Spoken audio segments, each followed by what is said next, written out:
act of love. Words are not needed. Even if sickness distracts from thoughts, all that is needed is the will to love. Said by the saint of the day, Saint Teresa of Avila, a Spanish nun, one of the great mystics and religious women of the Roman Catholic Church and author of spiritual classics. She was the originator of the Carmelite reform, which restored and emphasized the austerity and contemplative character of primitive Carmelite life. Teresa was born to a prominent and pious couple in Old Castle, a city of Avila, Spain. Inspired by the stories of the saints, at the age of 7, Teresa recruited her younger brother Rodrigo as a travel companion and set out for Africa, where they intend to become martyrs for the faith. Their plan was foiled when they were captured by an uncle who returned them to their disgruntled parents. Motivated by her love for God and possibly annoyance at her father's strict rules, Teresa secretly entered the Carmelite convent of the Incarnation against her father's wishes in 1535. She was the life of the party in the convent, which in those days focused on prestige and comfort. Her days were often spent charming guests with her wit and humor in the parlor and gossiping with acquaintances. In between the conversations, the servants, and the jewelry, there was hardly any time or encouragement to develop a deep spiritual life. In addition, Teresa was plagued by serious physical and mental health issues, which she struggled with throughout her life.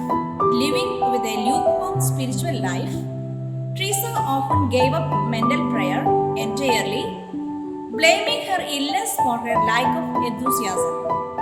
But in her 40s, she was encouraged by a priest to take up prayer again. She did, but with great difficulty, and an hour of prayer became a grueling task of counting the minutes. As a mystic, Teresa was bombarded with supernatural experiences and visions. Jesus once said to her in a vision, "I would create the universe again just to hear you say that you love me." Teresa suffered discouragement when rumors of her visions spread through the convent, and she was the subject of gossip and mockery. When complaining to Jesus about this injustice, he simply said, "Teresa, that's how I treat you, my friends." She responded, "No wonder you have so few." At the age of 43, Teresa decided to reform Carmel back to its fundamental state of simplicity, prayer, and poverty.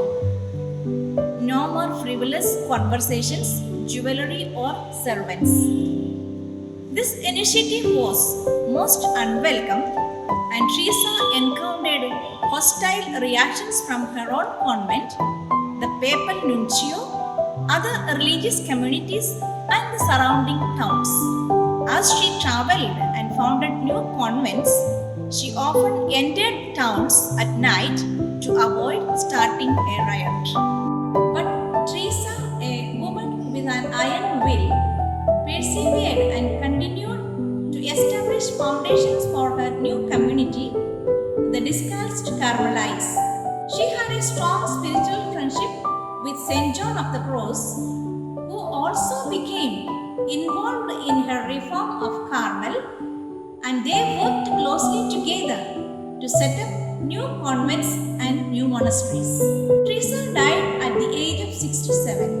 She was elevated to Doctor of the Church for her writing and teaching on prayer in 1970 by Pope Paul VI, the first woman to be so honored.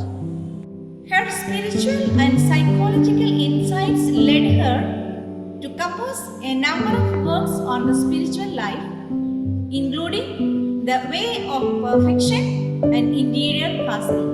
On behalf of St. Francis Association, I wish you all a very happy feast. May God bless us all through the intercession of Saint Teresa of Avila.